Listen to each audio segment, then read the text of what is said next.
지난 한 주간 동안 우리를 인도하신 하나님 앞에 감사함으로 나아갑니다. 기도합니다.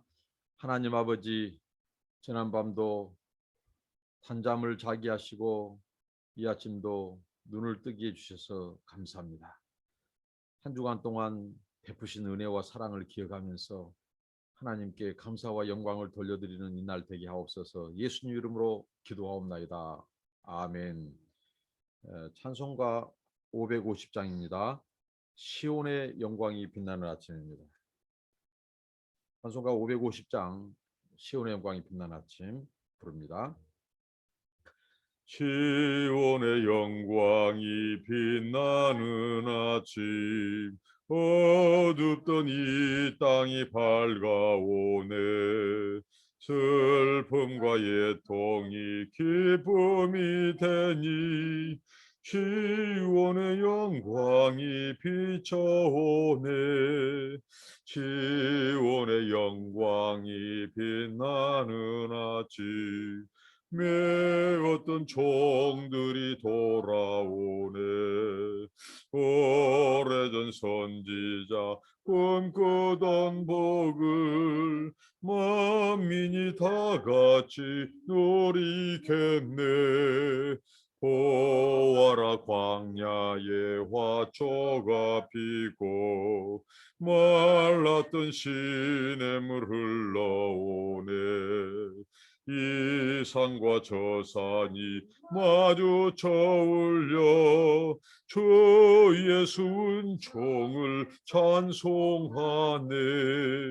땅들아, 바다야, 많은 섬들아, 찬양을 주님께 드리어라. 싸움과 제약에 참혹한 땅에 찬송이 하늘에 사무치네. 아멘. 하나님의 말씀입니다. 구약 성경 이사야서입니다. 43장 14절로 28절입니다. 구약 이사야 43장 14절로 28절 말씀입니다. 살펴보도록 하겠습니다. 하나님께서 이스라엘과 또 열방을 이제 하나님의 법정으로 소환했죠. 출두 명령을 내렸습니다. 먼저 열방이 변론할 기회를 하나님이 주셨죠. 하나님께서 오직 미래의 일을 예언할 수 있는 신이 누구냐? 바로 나 여호와다. 나는 창조의 하나님이고 구원의 하나님이고 역사의 주관자다, 통치자다. 이렇게 하나님께서 말씀하시고 이제 이 열방에 변론할 기회를 주셨습니다. 법정에서. 근데 그들은 침묵할 수밖에 없어요. 왜? 그들은 미래를 예언할 수 있는 능력과 권세를 가진 자들이 아닙니다. 그들은 우상을 섬깁니다. 그들의 신들 우상은 눈이 있어도 보지 못하고 귀가 있어도 듣지 못하는 존재죠. 무용지물입니다. 그러니까 그들도 꿀멍을입니다. 열방들도. 그러면서 하나님께서 이제 이스라엘, 그 백성 이스라엘이 변론할 기회를 주는데 그들을 증인으로 세우십니다. 근데 이스라엘은 지금 만신창이에요. 포로로 잡혀갔죠. 그들은 영적으로 소경이고 영적으로 기머거리 상태입니다. 하나님의 증인으로 채택될 그런 존재 가치도 안 됩니다. 그 상태에 있는 그들을 하나님 증인으로 세워서 말하라는 겁니다. 그들은 세 가지를 증언했습니다. 이스라엘의 하나님은 창조주다. 유일하신 하나님이시다. 그리고 그 하나님은 구원자이시다. 또 그 하나님은 미래의 일을 예언하시는, 통치하시는 주권자이시다. 이것을 앞선 본문에서 증언했어요. 증인으로 그들은 증언을 했습니다. 그러면서 오늘 이제 본문은 이렇게 나눕니다. 하나님께서 이제 증인으로 세우셔서 그들로 하여금 하나님을 증언하게 했던 이스라엘이 법정에서 이제 하나님의 변론을 듣습니다. 하나님께서 너희들이 새 일을 목격하게 될 것이다. 이제 그들이 지금 열방 앞에서 증언을 했죠. 하나님이 미래의 일을 계획하시고 또 모든 인류 역사를 과거로부터 통치하시고 주관하신 주권자이시다. 자, 이 하나님을 선포했는데, 증언을 했는데, 이제 그 이스라엘이 목격하게 될 것이라는 겁니다. 하나님께서 미래의 일을 어떻게 이루어 가시고 행하시는지, 특히 이스라엘을 구원하신 그 하나님의 일을 목격하게 될 것이다. 그러면서 오늘 43장 14절 15절은 그 하나님이 누구신가를 다시 말씀해 주신데, 그 하나님은 바로 구원자시라는 거죠. 자, 너희의 구속자요. 14절입니다. 이스라엘의 거룩한 자 여호와가 말하노라. 하나님은 바로 이스라엘의 구원자이시라는 겁니다. 너희를 위하여 내가 바벨론에 보내어 모든 갈대 사람으로, 이제 바벨론을 치시는 하나님, 그 이스라엘을 구원하기 위해서 그들을 포로로 붙잡고 있는 바벨론을 하나님이 치시겠다는 것입니다. 그 바벨론에 하나님이 군대를 보내요. 근데 군대를 보는데 참 특이한 군대를 보냅니다. 그 군대는 바로 메데와 바사 제국, 그러니까 페르시아죠. 그 군대를 하나님의 군대 삼아서 하나님께서 이 바벨론을 쳐들어가게 한다는 거죠. 그러니까 하나님은 임의로 역사의 모든 제국과 통치자와 나라들을 임의로 주관하셔요. 하나님.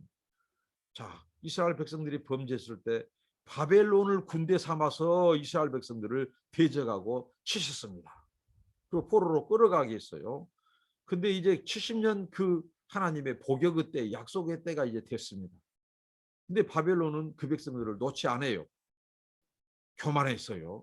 자기들이 이제 하나님의 심판의 수행자로서 하나님이 쓰셨는데, 그들이 이제 교만해서 하나님 위에 자기들이 역사의 주관자처럼 행동한다는 거죠. 그래서 그 교만한 바벨론을 하나님이 이제 이번에는 누구를 군사로 보낸다고요? 메데 바사 페르시아를 일으키셔가지고 그들을 쳐들어가게 합니다. 그래서 하나님이 그 바벨론에게, 이 갈대아 사람들에게 하나님께서 이 바사 제국을 보내요. 메데 바사를. 그때 나타나는 것 14절이죠. 자기들의 연락하던 배를 타고 도망하려 내려가게 하리라. 이 말씀은 무슨 말이냐면요, 혼비백산에서 이 바벨론의 이 귀족들, 이 권세 있는 이 관료들이 도망가기에 급급하다는 겁니다. 그 배를 띄워가지고 이 해외로, 지금 숨을 곳으로 도망가기에 급급하던 그런 연락하던 배, 그런 배까지도 하나님이 다 끊어놓고 다 치실 것이다. 그리고 내 백성을 구원해 내겠다는 겁니다. 당시 가장 세계에서 패권을 쥐고 있던 이 바벨론의 제국은 아주 위협적인 존재입니다. 이스라엘 백성들이 두려워한 존재입니다. 왜? 그들을 70년 동안 포로로 잡고 있으니 그 나라가 얼마나 무섭겠습니까? 두려운 존재죠. 근데 하나님께서 선지자를 통해서 계속해서 앞서서 주신 말씀이 뭡니까? 열방들을 무서워하지 마라. 열방들 두려워하지 마라. 내가 열방보다 더 크다. 열방은 내 손에 있고 내 주권 아래에 있다. 여호와의 구원을 이 세상에서 막을 존재는 없다. 막을 나라와 통치자도 없다. 하나님께서 그렇게 이사야 선지자를 통해서 계속해서 말씀한 겁니다. 그들은 바다의 한 물, 하나님께서 손으로 바닷물을 움켜쥐었어요. 그렇게 하나님은 바다를 한 통 물봐도 못 여기고, 근데 열방이 한 통의 물에 한 방울 같지도 않은 존재라는 겁니다. 하나님의 저울에 닿는 티끌, 먼지와도 같은 게 전혀 하나님의 구원과 하나님의 역사에 영향을 미칠 수 없는 것이 열방이다. 근데 너희들 열방을 두려워하지 말라는 겁니다. 하나님이 해리바람을 일으켜버리면 그들은 풀처럼 메말라 버릴 것이고 꽃처럼 시들어 떨어져 버릴 존재들이다. 열방을 두려워하지 말고 무서워하지 마라. 하나님이 계속해서 확신을 주십니다. 두려움을 떨쳐내라. 그러면서 이 바벨론에게 내가 새로운 군대를 보내서 메대와 파사를 일으키셔서 그들을 하나님 치실 것이다. 이렇게 말씀한 것이 바로 14절 15절이죠. 그러면서 하나님이 그분의 정체성과 이스라엘의 정체성을 다시 상기시켜 줍니다. 나는 여호와 너희의 거룩한 자요 15절입니다. 이스라엘의 창조자요 너희 왕이니라. 여기서 하나님께서 또한 이스라엘 백성과의 언약 모티프, 하나님의 언약 공식, 언약 은유를 쓰십니다. 이 그림 언어를 보여주시죠. 이 메타포라고 하는 이 그림 언어를 보여주면 뭐입니까? 나는 너희의 거룩한 자다. 그러면 이스라엘은 무엇입니까? 하나님의 거룩한 자녀죠. 하나님의 거룩한 자녀. 하나님은 난 너희의 거룩한 하나님이시다 이거죠. 그리고 이스라엘의 창조자다. 그럼 이스라엘은 하나님의 피조된 하나님의 창조를 입은 존재라는 거죠. 그리고 나는 너희의 왕이다. 자, 여기서 이 왕의 은유가 나오고 있습니다. 하나님은 이스라엘의 왕이십니다. 그러면 이스라엘은 그의 통치를 받는 백성이라는 거죠. 하나님과 이스라엘 백성들의 특별한 관계를 어제 말씀에 이어서 오늘 또 하나님이 상기시켜주고 있습니다. 나는 너희의 거룩한 자, 창조자, 하나님은 왕이시다는 겁니다. 그러면 언약 백성, 언약 관계에 있는 이 특별한 관계에 의해서 이스라엘이 잘나서가 아니라 이스라엘이 지금 무언가 하나님 앞에 개선되고 크게 이 하나님 거룩해지고 하나님의 은혜를 입을 만한 상태가 아니에요. 계속해서 이스라엘을 어떻게 이사야 선지자는 진단하고 고발합니까? 여전히 그들은 소경입니다. 여전히 기머거리입니다. 하나님을 찾지도 않고요. 원망만 하고 불평만 있는 자들입니다. 그런 그들을 법정의 증인까지 세워서 과거에 행한 일을 너희들에게 행한 일을 한번 증인을 해라. 증언을 해라. 이렇게 하나님이 하셨죠. 자격이 없는데. 그리고 오늘 또 하나님은 여전히 그들은 죄악 가운데 있고 자격이 안 된 하나님의 은혜를 입을 만한 그런 상태가 아닌 그들을 하나님이 뭐라고요? 내가 너희의 거룩한 자다. 내가 너희의 창조자다. 내가 너희의 왕이다. 너는 여전히 내 백성이고 내 사랑하는 자녀고 나의 은혜의 대상이다. 이렇게 하나님이 말씀한 것입니다. 정체성. 다시 하나님이 어떤 하나님인지 너희들은 하나님 앞에서 어떤 존재인지를 다시 상기시켜 줍니다. 바벨론을 쳐서 너희를 구원하실 나 여호와는 바로 거룩한 자요, 주권자요, 통치자요, 구원자라는 겁니다. 왕이시라는 겁니다. 왕으로서 내가 내 백성들을 모으겠다. 다시 포로로부터 내가 다시 모으겠다. 이런 하나님의 의지를 이렇게 구원의 계획을 다시 선포하시는 겁니다. 그러면서 하나님께서 16절과 17절에 이들에게 과거에 전무후무했던 사건, 이스라엘 백성의 역사에서 지울 수 없는 사건, 하나님이 대대로 후손들에게 이 날을 기억하고 이때 하나님이 행한 일을 가르쳐라 했던 그 두 구절이 나옵니다. 무엇입니까? 출애굽 사건을 예로 듭니다. 하나님께서. 그들이 긴가민가 할까 봐. 자, 바벨론을 하나님이 쳐서 너희들을 구원해 내겠다고 하니까 그들은 아이고 70년 동안 하나님 뭐 하셨습니까? 지금 70년 그 약속을 70년 동안 안 지키셨는데 우리를 버리셨다고 그들은 생각하는 거죠. 하나님이 멀리 떠났다고 생각해요. 근데 하나님은 한 번도 그들을 떠나지 않으셨습니다. 오히려 더 가까이 계셨습니다. 그들의 신음소리를 듣고 지금 하나님께서 그들에게 포로 생활을 끝내주시려고 하신 거죠. 하나님께서. 그러면서 이 출애굽 사건을 상기시켜 줍니다. 너희는 17절입니다.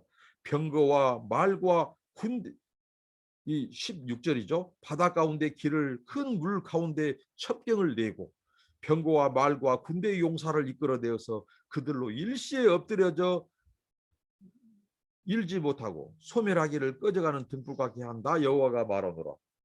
출애굽 사건입니다. 이 바다 가운데 길을 내신 하나님. 그리고 그 길도 보통 길이 아니에요. 하나님께서 마른 땅이 되게 하셨어요. 바닷물이 금방 전까지 흘렀는데 젖었었는데 그 땅이 이제 이 건조한 땅, 마른 땅이 되게 하셔서 그 물 가운데 지름길을 냈어요. 하나님께서 그 홍해를 건너서 하나님께서 약속의 땅으로 가게 하시는데 그 길이 장애물이 첩경, 지름길이 되게 하신 하나님. 우리 인생의 장애물을 지름길로 바꾸시는 하나님. 이스라엘 그 백성들에게 이걸 상기시켜 준 겁니다. 포로로 잡혀 있는 그들에게. 하나님께서는 새로운 출애굽을 준비하시겠다는 겁니다. 바벨론을 쳐서 내가 너희들을 구원하는 사건은 하나님께서 출애굽, 새로운 출애굽이라는 거죠. 그러면서 병거와 말, 그들을 대적하고 추격하고 이스라엘 백성들을 다시 애굽의 포로로 끌어가려고 추격하는 그 바로의 병거와 말, 군대들을 어떻게 했다고요? 하나님께서는 그 홍해물에 수장시켜 버렸다는 거예요. 하나님께서 엎드러지게 했다는 겁니다. 내 전복시켰다는 겁니다. 하나님께서 소멸하기를 꺼져가는 등불 같게 하셨다는 거죠. 여호와가 말하더라. 그러면서 이 16, 17절 이런 과거에 행하신 일, 여러분 우리가요 신앙생활하면서 이 과거는 때로는 하나님의 단방약이 됩니다. 언제 하나님의 단방약이 될까요? 과거에 행하신 일을 기억할 때, 하나님이 우리를 위해서 행하신 일, 그 이스라엘 백성들에게서 400년, 또 더 구체적으로 430년 동안 그 포로 생활은, 아니 이스라엘의 그 애굽 노예 생활, 노예 신분이었죠. 노예 생활은 얼마나 고달프고 힘들었겠습니까? 무려 400년. 그 백성들을 하나님께서 그 바로를 치시고, 바로가 이스라엘 백성들을 내놓지 않았죠. 바로를 10가지 재앙을 통해서 그 백성, 그들을 치시고 구원해 냈어요. 그리고 또 미래를 못 보내서 그 백성들을 다시 노예 생활로 데려가기로 위해서 추격한단 말입니다. 그런데 그 바로의 군대마저도 수상시켜 버렸어요. 그리고 홍해를 건너게 하셨어요. 노예 신분에서 이제 하나님의 택한 자녀, 하나님의 언약 백성으로 우리 신분을 바꿔주셨어요. 이스라엘 역사 속에서. 그 하나님을 그들이 회상합니다. 오늘 현실이 너무 고달플 때, 오늘 현실은 바벨론의 포로 생활이에요. 그리고 미래는 하나님이 약속하시는데 뜬구름 잡은 것 같아요. 지금 현실이 너무 고통이 커서 미래에 대해서 여호와 하나님이 뭔가 말씀을 하긴 한데 우리 가슴에 안 와닿았죠. 그렇죠. 우리 현실의 고통이 너무 심하면요, 미래의 소망도 확신이 없어요. 확신. 그래서 불신하죠. 그래서 더 절망에 빠집니다. 근데 하나님께서 딱 말씀하시죠. 과거의 일을 해상시켜줘요. 여러분, 과거는 어떻게 보면 아픔이죠. 이스라엘 백성들에게 그 노예 생활은 얼마나 아팠겠어요. 그 아픔이에요. 그런데 그 아픈 이스라엘, 고통 중에 있는 이스라엘 백성들을 구원해낸 그 하나님의 어떤 하나님이었는가, 나에게 과거에 어떤 일을 행해 주셨는가, 그때 잠깐 회상하는 것은 오늘 고달프고 고통 있는 현실을 이기게 하는 약입니다. 단방약입니다. 그러니까 과거는 완전히 묻어버리지 말고 회상을 해야 됩니다. 우리에게 아파졌던 상처를 회상하는 것이 아니라 그 상처를 아물게 해주신 하나님, 과거의 그 눈물을 닦아주셔서 우리를 건져주셨던 하나님을 우리가 회상을 해야 됩니다. 힘들 때, 미래의 확신이 없을 때, 그러면 하나님께서 그 현실의 고통을 이기게 하시고 미래의 확신도 주실 것입니다. 과거의 상처를 우리가 회상하면 더 아파요. 그런데 과거에 행하신 하나님의 일을 회상하면 오늘 현실을 이길 수 있고 미래를 소망할 수 있습니다. 그러면서 하나님께서 오늘 18절부터 21절까지 네 구절에 걸쳐서 하나님께서는 새 일을 행하시겠다고 선언하십니다. 자, 무슨 말씀이냐면요, 과거를, 우리 지난날의 과거에 베푸신 은혜를 우리는 기억해야 돼요. 과거는 하나님의 은혜를 기억하는 시간입니다. 우리의 상처와 아픔을 묵상하는 시간이 아닙니다. 그러면 절망합니다. 현실의 절망이 더 깊어져 버려요. 그리고 미래의 소망은 더 등불이 꺼져 버립니다. 과거는 하나님의 은혜를 기억할 때, 베푸신 그 은혜를 감사할 때 회상해야 합니다. 그럼에도 불구하고 과거에 너무 오래 매여서는 안 돼요. 심지어는 과거에 베푸신 하나님의 은혜마저도 너무 오래 회상하면 안 됩니다. 그래서 하나님께서 18절부터 21절까지 한마디로 무슨 말씀입니까? 내가 새 일을 행하겠다. 그러니까 너희들에게 있어서 이스라엘 민족의 역사 가운데 홍해 사건이야말로 이것은 전무후무했던 엄청난 큰 사건입니다. 하나님께서 대대로 이스라엘의 역사 가운데 그 후손들에게까지 기념일로, 유월절을 기념일로까지 지정하시면서까지 국가적인 공휴일, 국가적인 기념일로 하나님께서 제정하시면서까지 기억해야 될 사건입니다. 그런데 그 일도 예적 일이 하나님 앞에서는 예적 일이라는 거예요. 옛일이다, 옛일. 그런데 하나님께서 너희들에게 더 큰 일, 더 새로운 일을 내가 행하겠다. 그것이 무엇입니까? 바벨론의 포로 70년 포로에서 내가 너희를 구출해내는 것이다. 그것은 지금 포로로 있는 너희들에게는 새 일일 것이다. 그것은 엄청난 큰 일이 될 것이다. 출애굽 사건은 너희들의 시조, 너희들의 1세대 출애굽 세대 그 민족을 이루기 전에 노예 신분이었던 너희들의 조상들에게는 큰 일이었다. 그게. 그런데 너희들에게 새 일, 큰 일은 지금 기다리고 있다. 하나님이 바벨론에서 너희들을 구원해 내시는 것이다. 그래서 옛적 일을 기억하지 말라고 말합니다. 자, 18절입니다. 너희는 이전 일을 기억하지 말며 옛적 일을 생각하지 말라. 과거에 그 베푸신 은혜를 하나님이 언제는 기념해라고 했어요. 대대로 기념해라. 그런데 그 기념해라고 하는 것은 무엇입니까? 하나님의 그 베푸신 은혜가, 그 자비와 사랑이 얼마나 큰지. 첫 너희들의 이 믿음의 조상 아브라함과 약속했던 그 약속을 신실하게 430년 동안 한 번도 잊지 않고 구원에는 그 하나님은 기억해라는 겁니다. 그 은혜는 기억해라. 그런데 그 홍해 사건, 하나님이 이스라엘을 애굽에서 구원해낸 그 구원의 그 사건도 하나님은 어떻게 해줘? 옛적 일을 기억하지 말며 옛적 일을 생각하지 마라. 너희들의 그 포로 상태, 그 아픈 상태, 그것을 기억하지 마라. 심지어는 하나님이 너희를 구원해낸 그것도 거기에만 너무 집착하지 마라. 왜? 더 큰 일, 더 새로운 일이 하나님은 너희를 위해서 준비하고 계신다. 이렇게 말씀합니다. 그러면서 19절에 보라 내가 새 일을 행하려니 이제 나타낼 것이라. 너희가 그것을 알지 못하겠느냐. 정령이 내가 광야의 길과 사막의 강을 내리니. 이스라엘 백성들이 포로 생활을 청산하고 하나님이 그들을 구원해 내셔 돌아오실 때 그들은 바로 광야와 사막을 통과합니다. 이것은 이 영적인 의미이기도 해요. 광야는 아무것도 없습니다. 하나님이 공급해야 사는 곳, 물도 없습니다. 또 그것은 죽음을 상징합니다. 근데 하나님은 우리를 이 죄와 죽음 그리고 아무것도 없는 그 메마른 땅을 통과시켜서 우리를 구원해내는 거죠. 이게 1세대 출애굽 그 조상들도 이 홍해를 건너고 이 죄와 죽음의 땅, 메마른 땅 광야를 통과했어요. 사막을 통과했어요. 그런 것처럼 이스라엘 백성들도 이제 이 포로 생활에서 이제 돌아올 때, 약속의 땅으로 돌아올 때 여전히 광야와 사막이라고 하는 그 장애물을 통과해야 됩니다. 이것은 그 광야와 그런 사막의 그런 환경적인 측면도 있지만 영적인 의미가 아주 크죠. 왜?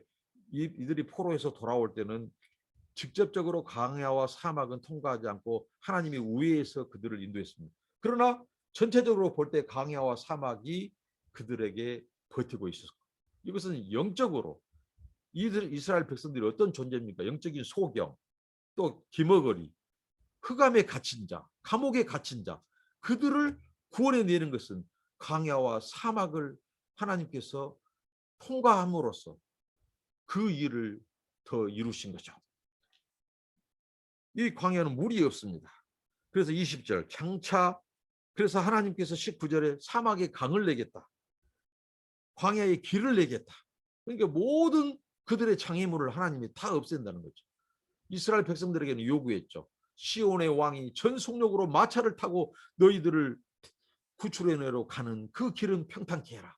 왕을 맞을 준비를 하라. 그렇게 하셨어요. 근데 이번에는 하나님께서 자기 백성들을 약속의 땅으로 기원하실 때는 하나님이 광야의 길을 만드시는 거죠. 그리고 그들이 목이 마를까 봐 물이 없는 광야길에 강을 만드시겠다는 하나님. 광야의 길을, 사막의 강을. 이게 하나님께서 새 일을 행하겠다는 것입니다. 그들을 포로에서 구출해내는데 광야의 길을, 사막의 강을 내게 하신 하나님. 왜 그럴까요? 20절입니다. 장차 들짐승 곧 시랑과 미 타조도 나를 존경할 것은 내가 광야의 물들을 사막의 강들을 내어 내 백성 나의 택한 자로 마시게 할 것임이라. 사막의 강을 내주니 광야의 길을 내주니 좋아할 것은 이스라엘 백성뿐만 아니라는 겁니다. 그 광야와 그 사막에서 살고 있는 들짐승들, 대표적인 짐승들이 여기 열거되고 있죠. 뭐 타조, 또 시랑, 뭐 이런 것. 이들도 이 강이 생겼으니, 사막에 오아시스가 생겼으니, 하나님이 내어주신 오아시스가 생겼으니 얼마나 좋아하고 춤을 추겠습니까? 그들이 물을 찾아서 얼마나 날갯짓을 하고 먼 곳으로 왔다 가면서 물을 찾았어요. 그 날짐승들도. 근데 이제 그럴 필요가 없어졌다는 거죠. 사막에 강을 내주고 하나님이 물을, 풍부한 수자원을 만들어 주셨어요. 오아시스를 만들어 주셨어요. 얼마나 좋아하고 춤을 추겠습니까? 이게 하나님의 구원 역사입니다. 여러분, 여기에서 우리가 기억해야 될 것이 있습니다. 하나님의 구원 역사는요, 우리의 영혼, 우리를 죄에서 구원해, 우리 영혼을 죄에서 구원해 줄 뿐만 아니라 우리의 몸을 비롯해서 우리가 사는 이 세상 모든 피조 세계의 모든 피조물까지도 하나님의 구원에 참여시킨다는 겁니다. 그래서 이럴 때 쓰는 말을 구속, 리뎀션이라는 말을 씁니다. 단지 셀베이션이 아니라 우리 영혼만이 구원받는 것이 아니라 우리의 몸과 모든 피조물들도 하나님의 구원에 동참해요. 전우주적인 구속이죠. 이것을 리뎀션, 구속이란 말을 씁니다. 하나님의 구원은 전우주적이고 하나님은 통전적이에요. 전 피조 세계까지 미친다는 겁니다. 그러니까 우리가 우리의 구원을 영혼 구원으로만 생각하는 것은 성경을 잘못 알고 복음을 알지 못한 겁니다. 그래서 피조물들을 함부로 대하고 하면 안 됩니다. 우리들은 5가지 이 명령, 문화 명령이 있죠. 정복하고 다스리고. 거기에 중요한 것이 뭐냐면 보존 명령입니다. 보호하고 지켜야 된다는 것이죠. 오늘 이 코로나 시대를 살고 있습니다. 전무후무한 팬데믹입니다. 문명사를 바꿀 만큼 큰 사건입니다. 왜 하나님이 팬데믹을 허락하셨을까요? 그 중에 하나가 하나님은 피조물들의 탄식을 들으셨습니다. 그래서 우리는 이런 표현을 할 수 있습니다. 하나님이 2발 달린 짐승, 2발 달린 동물을 발을 딱 멈추게 하셨더니 코로나를 통해서 4발 달린 짐승, 4발 달린 동물들이 춤을 추고 좋아하고 있습니다. 그래서 지금 피조 세계가 살아나고 있습니다. 하늘길, 비행기길을 막아놨어요. 그 많은 하늘을 오염시키는 것들이 차단되니까 이 새들이 춤을 춰요. 바닷길도 막아놨어요. 그래서 바다의 물고기들, 사람이 발이 안 닿으니까 피조물들이 춤을 추고 살아나요. 이렇게 하나님은 피조물들의 탄식도 들으시는 하나님이에요. 피조계의 구원을 하나님께서 그 구원의 계획 속에 넣어놨다는 겁니다. 오늘 이 말씀을 보십시오. 하나님께서 그 백성 이스라엘을 구원하려고 그들이 목마르니까 물을 주셨어요. 사막에 강을 내셨어요. 그러니까 그 들짐승들도 좋아하고 춤을 추고 하나님의 구원을 찬양을 해요. 그들만 좋아한 것이 아니에요. 그 21절입니다. 보십시오. 이 백성은 내가 나를 위하여 지었나니 나의 찬송을 부르게 하려 함이라. 이제 이스라엘 백성들이 출애굽, 제2의 출애굽이라고 할 수 있는 포로 생활, 바벨론의 포로 생활에서 나오면서 이제 광야와 사막에 먹을 것이 없고 마실 물이 없어요. 근데 하나님이 강을 내줘서 흡족하게 물을 마시도록 하나님이 모든 것을 보호하시고 공급하시고 하나님이 책임져 주신다. 그걸 보고 이스라엘 백성들이 어떻게 해요? 그들의 눈물이 변하여 기쁨이 되고 슬픔이 변하여 찬송이 되게 하신 하나님. 포로로 잡혀있을 때는 하나님을 탄식했어요. 하나님 우리를 떠났다고, 우리를 버리운 바 되었다고 그들은 하나님을 탄식하고 불평불만했어요. 근데 하나님이 그들을 구원해 내실 때 광야의 길을 내고 사막에 강물을 내신 그 하나님, 그리고 이 타조와 시랑들도 들짐승들도 좋아하고 춤을 추는 것을 보고 그들은 자기들도 찬양하지 않을 수 없었습니다. 그 하나님의 은혜 앞에 찬양하지 않을 수 없어요. 그 하나님이 행하신 새 일을 보고 찬양하지 않을 수 없었어요. 그래서 하나님이 말씀합니다. 이 백성은 내가 나를 위하여 지었나니 나의 찬송을 부르게 하려 합니다. 그들의 찬송이 얼마나 감격스러웠을까요? 그들의 찬양이 얼마나 컸을까요? 생각지도 못한 광야의 길, 이게 하나님의 새 일이라는 겁니다. 그래서 너희들은 옛적 일을 생각하지 마라. 심지어는 출애굽 사건도 하나님의 일 앞에서는 옛적 일이다. 추억이다, 추억. 그런데 너희들을 지금 포로로 잡혀있는 너희들, 그리고 오늘을 21세기를 살고 있는 고통 가운데 있는 내 백성들아, 너희들이 고통이 크냐? 과거에 베푸신 그 은혜를 생각하되 그것조차도 오랫동안 생각하지 말고 너희들이 생각할 것은 너희들을 위하여 계획하고 있는 하나님의 새 일, 그 구원의 일을 너희들이 기대해라. 이 하나님은 더 큰 일을 준비하고 있다. 더 새로운 일을 준비하고 있다. 이렇게 말씀합니다. 정말 이스라엘을 새 창조, 애굽에서 그들을 나오게 하셔서 언약 백성이 되게 하신, 노예의 신분에서 언약 백성이 되게 하신 그 하나님이 새 창조를 하셨다면, 새 창조는 출애굽이 포로에서, 바벨론 포로에서 구원해내서 그들이 광야에서 부른 찬양, 이게 바로 하나님의 새 창조예요. 그럼 우리들을 위한 창조는 새 창조입니다. 그래서 우리를 새 이스라엘이 되게 하셨습니다.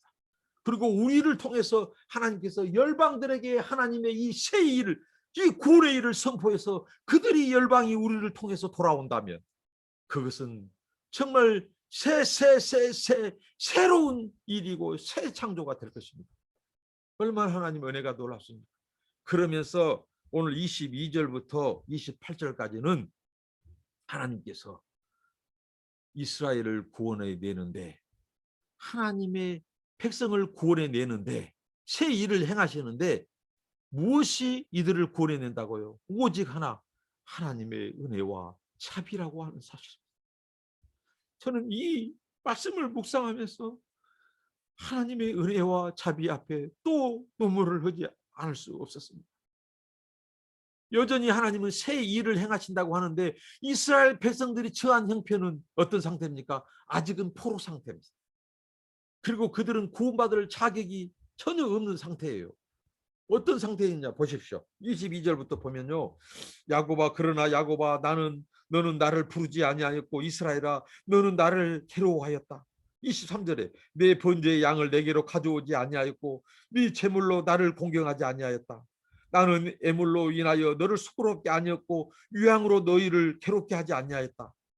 24절에 그런데 너는 나를 위하여 돈으로 향품을 사지 아니하며 희생의 기름으로 나를 흡족해 아니하고 네 죄짐으로 나를 수고롭게 하며 네 죄악으로 나를 괴롭게 하였느니라. 이게 무슨 말입니까? 너는 나를 찾지도 아니했다. 나는 너희들의 백성들을 이렇게 출애굽시켰고 또 너희들을 70년 포로송에서도 한 번도 떠나지 아니하고 내가 새 일을 행하고 이렇게 구원을 준비하고 있지만 너희들의 역사 속에서 너희들은 나를 찾지 않았다. 부르지 않았다. 심지어는 당연히 하나님 앞에 드려야 될 제물도 인색했다는 겁니다. 23절이죠. 양을 가져오지 않았어요. 아까워라 했다는 겁니다. 그리고 귀찮아했다는 겁니다. 여기 그 하나님이 정확히 꼬집고 있습니다. 너희들은 나를 공경하지 아니했다. 이사야서 1장에서는 이사야 선지자가 뭐를 고발했죠? 내게서 마음은 멀고 종교적인 행위만 했다는 겁니다. 너희의 모든 예배 행위는 바로 외식만 있었다는 거죠. 공경하지 않고 형식적으로 마당만 밟았다, 성전 뜰만 밟았다, 이렇게 그들의 종교화된, 그 의식화된 그들의 예배를 하나님께서 가슴 아파하고 있죠. 재물을 마땅히 갖고 올 재물도 아꼈다는 거죠. 인색했다는 거죠. 자기의 돈을 쓰고 수고로 그것을 번거로워했다는 겁니다. 하나님께 드리는 예배마저도 귀찮아했다는 겁니다. 그리고 예물을 가지고 오긴 가지고 왔어요. 근데 그것도 그 예물이 형식적인 예물, 우상에게 예물을 가져가고 하나님께도 가지고 온 혼합주의, 이중적인 유선적인 재물이었다는 겁니다. 그걸 하나님께서는 이스라엘의 그 죄악을 지금 고발하고 있습니다. 그런 상태예요. 이들이 그런 역사를 가지고 있어요. 그러니까 그들이 예배하러 나오는 것이 하나님께 고통만 가중시키는 것이었어요. 이게 얼마나 슬픕니까? 저는 오늘 우리 한국교회에, 팬데믹 시대의 한국교회를 작년에 계속해서 제가 그런 것을 아파하는 글들을 썼습니다. 아티클을 썼습니다. 페북에 그런 글을 올렸습니다. 정말 아파하는 글들이었습니다. 한국교회 통산해야 하는 글들이었습니다. 그러면서 제 머리도 빠졌습니다. 정말 내 아픔이 머리까지 영향을 미쳤어요. 한국교회를 하는 안타까움. 누구를 위한 예배입니까? 목숨 걸고 하는 예배라고요. 그런데 목숨 걸고 하는 예배는 그렇게 나타나지 않습니다. 목숨 걸고 한 예배는요, 다른 거 아니에요. 우리 이웃의 목숨을 지켜주는 것입니다. 하나님의 사랑으로 행여나 우리 때문에 우리 이웃에게 찌르는 칼이 될까 봐, 우리 예배가 이웃을 죽이는 예배가 될까 봐 가정에서 예배 드리는 거예요. 집합 예배를 중단하고 가정에서 식구들과 예배 드리는 겁니다. 그러면서 이웃을 비례하고 사랑하는 겁니다. 이게 목숨 걸고 우리 예배의 가치를 지키는 겁니다. 이게 하나님이 기뻐할 만한 예배예요. 그런데 목숨 걸고 예배를 지킨다고, 그래서 세상 사람들이 강행이라고 하는 표현을 썼습니다. 틀리지 않습니다. 예배를 강행했어요. 그 결과 어떻게 됐습니까?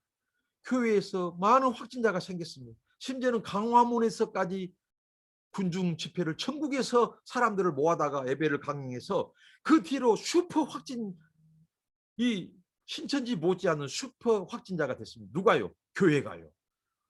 극우적인 이념을 가진 그 사람들이 얼마나 많은 교회가 협조했습니까? 그들은 진정한 예배자입니다. 그러나 극우 이념으로 하나님의 이 말씀마저도 왜곡시키는 그들은 바로 이건 거짓된 기독교죠. 그것은 이념 종교화된 가짜 기독교죠. 그들은 하나님의 영광을 가렸습니다. 하나님의 예배를 짓밟았습니다. 오늘 하나님께서 지적하잖아요. 너희들이 내게 예물을 고만 가져와라. 내게서 마음은 없고 공경하는 마음은 없이 천산의 생축을 다 가지고 온들 나는 더 괴롭고 나는 너무 아프다. 이게 바로 오늘 이사야 선지자를 중인 말씀입니다. 그러니까 하나님을, 그들의 예배가 하나님께 고통과 슬픔과 아픔을 더 가중시켰다는 것입니다. 얼마나 슬픈 이야기입니까? 팬데믹 기간 동안에 한국 교회가 예배를 목숨 걸고 지킨다고 하면서 하나님께 이 건물 예배, 11시 예배, 군중 예배만을 강행했어요. 그럴 때 하나님은 더 아파하셨어요. 더 괴로워하셨어. 이게 내 말이 아니라 성경에서 하나님이 말씀하고 있다고요. 이사야 선지자를 통해서. 얼마나 슬픈 아픈 사건입니까? 우리의 재물을 하나님이 기다려야 되는데, 우리의 예배를 하나님이 받기 위해서 기다려야 되는데 하나님이 아파하셔요. 이게 한국교회 예배라는 겁니다. 지금 팬데믹 시대 때 이웃의 그 단식을 외면하는 기도, 그 단식을 외면하는 그 재물, 그 예배 하나님이 받으셨을까요? 이사야 선지자의 입을 빌리자면 하나님은 더 고통스러워했다는 거, 더 아파하셨다는 거. 우리의 예물, 우리의 기도, 우리의 찬양을 하나님이 듣고 싶어서 기다리는 예배가 되어야 되는데 하나님이 내게 오지 마라. 이웃의 단식을 짓밟고 그들의 아픔을, 그들의 생명을 외면하는 기독교, 나는 너희들에게 그런 말씀을 주지 않았다. 그렇게 가르치지 않았다.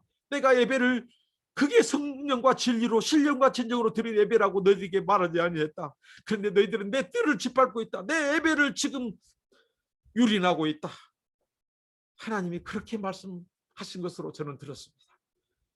한국교회요, 한국의 목회자들이요, 성도들이요, 여러분들의 드리는 예배, 채물이 하나님을 아프게 한다면, 하나님을 찌르는 칼이 되고 고통이 된다면, 이웃들을 더 아프게 하는 그것이 예배가 된다면, 그것은 그 예배에는 종교적인 신념이고 종교 행위고 유선이고 이데올로기입니다. 그것은 바로 이념으로 드리는 여러분들의 종교 행위에 불과합니다. 예배가 아닙니다.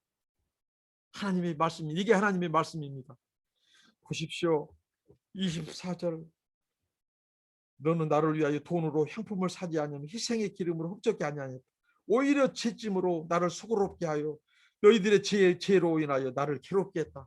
하나님이 너희들의 예배에 신물 났다는 겁니다. 나 너무 괴로웠다.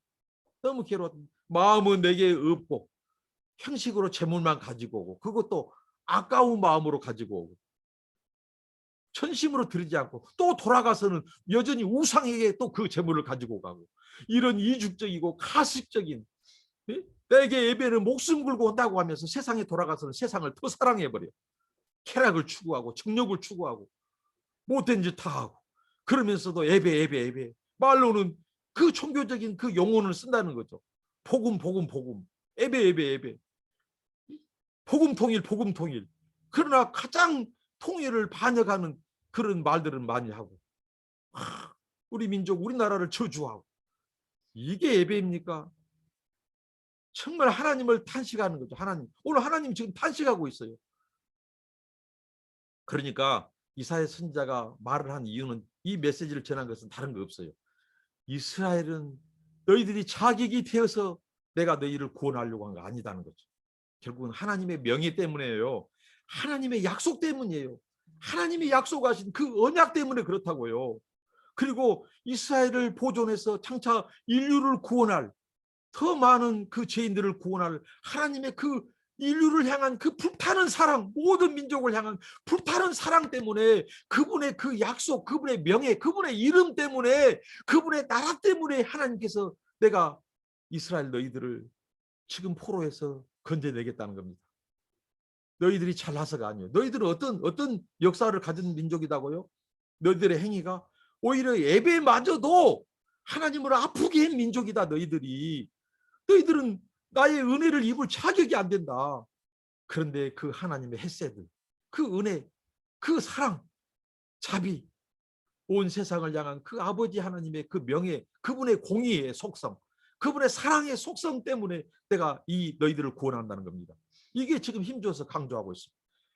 그러면서 25절부터 28절, 나는 나를 위하여, 나는 나를 위하여 네 허물을 도말하는 자니 네 죄를 기억지 아니하리라. 26절, 너는 나로 기억이 나게 하고 너로 변론하자. 서로 변론하자. 너는 네 일을 말하여 의를 나타내라. 내 말이 틀렸냐? 하나님 이렇게 말씀한 겁니다. 자, 이스라엘아, 내 말이 틀렸냐? 너희들이 제물 드리고 예배 드리는 것이 얼마나 유선되고 이중적이고 가식적이었는지 내 말 틀렸냐? 너희들은 나를 더 아프게 했다. 그런데 내가 너희를 구원하려고 하는 것은 바로 나를 위한 거다. 내 나라, 내 명예.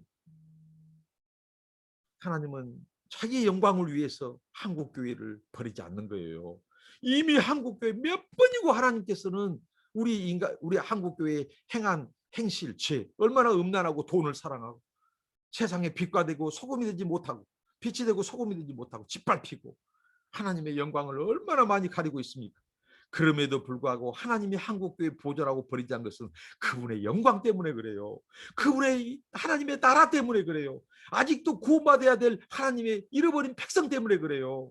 그리고 한국교회 살려서 저 북한과 한민족 통일을 시켜서 세계 가운데 하나님의 이 큰일, 새 일을 알려라고 우리를 보존시키는 거예요.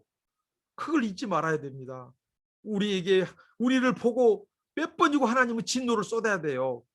그런데 하나님은 자비와 은혜를 베푼 것은 하나님의 영광과 그분의 나라 때문에 그렇습니다. 그리고 그분의 잃어버린 백성들을 구원해내야 되기 때문에 그렇습니다. 이스라엘에게서 구원이 나지 않습니다. 구원은 하나님에게서 나는 거예요. 그분의 은혜와 자비로 말미암습니다.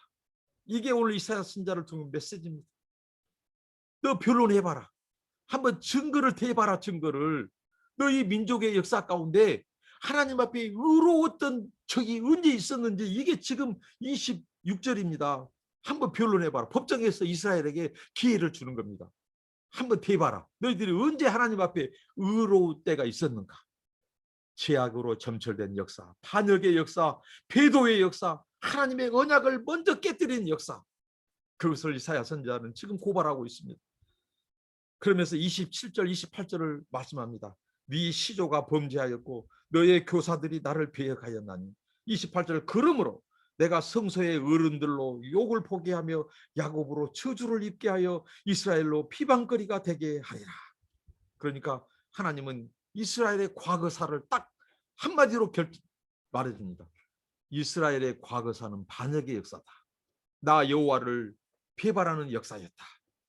과거사를 하나님이 정리해 주는 겁니다. 정말 우리 한국도 마찬가지죠. 과거사를 제대로 정리 안 하니까 계속해서 그 아픈 과거의 역사가 반복되고 있죠. 하나님은 우리에게 통일을 준비하고 있고 새 일을 준비하고 있는데 과거에 거기에 지금 이 아픔, 이것이 정리가 안 돼요. 한 번은 정리해야 될 역사입니다. 그래서 하나님께서 오늘 이스라엘 백성들에게 과거사를 지금 정리시켜 주는 거예요. 너희들 봐라. 너희 민족의 역사가 다 반역의 역사다. 민족을 반역한 역사, 하나님을 반역한 역사, 하나님의 언약을 깨뜨린 역사였다. 응? 그래서 하나님이 어떻게 했다고요? 여기 보면 왕이 나오고 제사장이 나오고 선지자들이 나와요. 교사들, 선지자들. 그들이 먼저 반역했다는 겁니다. 제대로 사명을 감당하지 않았다는 겁니다. 오늘 한국교회가 제대로 우리 한국 역사 속에서 반응하지 않았어요. 한국 역사 속에서 교회가 제대로 사명을 다하지 않았어요. 빛과 소금을 역할을 다하지 않았어요. 그래서 한국교회가 하나님의 영광이 짓밟히게 하는 거예요. 마찬가지로 이스라엘의 역사 가운데서도 이스라엘 그 택한 언약 백성이 선지자, 왕, 제사장들부터 벌써 비방거리가 되겠다고 하나님을 배역했다는 용어를 씁니다. 범죄했다, 배역했다. 이것은 반역의 용어입니다. 하나님을 향한 쿠데타의 용어입니다. 반역을 역사예요. 배도와 배교의 역사예요. 하나님은 그렇게 딱 한마디로 하십니다. 과거사를 이렇게 정리해 줍니다. 하나님의 새 일, 구원을 보는 백성이라면 당연히 우리의 과거에 하나님과의 지금 현실적으로 막혀있는 죄부터 청산해야 됩니다. 하나님은 그걸 요구하십니다. 우리 민족과 한국 교회에 또 이스라엘의 백성 가운데 새 이스라엘 된 우리들에게 동일하게 요구하십니다. 구원은 우리에게서 온 것이 아닙니다. 우리는 하나님만 계속해서 배도하고 배역하고 반역의 역사입니다. 우리는 하나님 앞에 범죄한 행악의 종자들이었습니다. 우리에게서는 구원이 없습니다. 오직 구원은 그 하나님의 우리의 죄를 뛰어넘어 버린, 우리의 억만 가지 죄악을 다 덮어버린 그분의 오직 은혜, 사랑, 자비, 그것으로 말미암습니다. 여러분, 오늘도 그 우리에게 은혜와 긍휼을 베풀어 주신 한량 없으신 하나님 앞에 우리가 찬양하고 예배하는 복된 날 되시기를 축복합니다. 기도합니다. 하나님 감사합니다.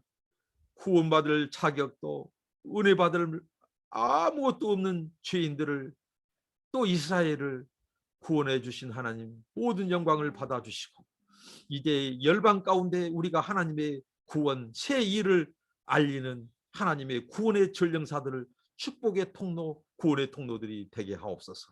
예수님의 이름으로 기도하옵나이다. 아멘. 감사합니다.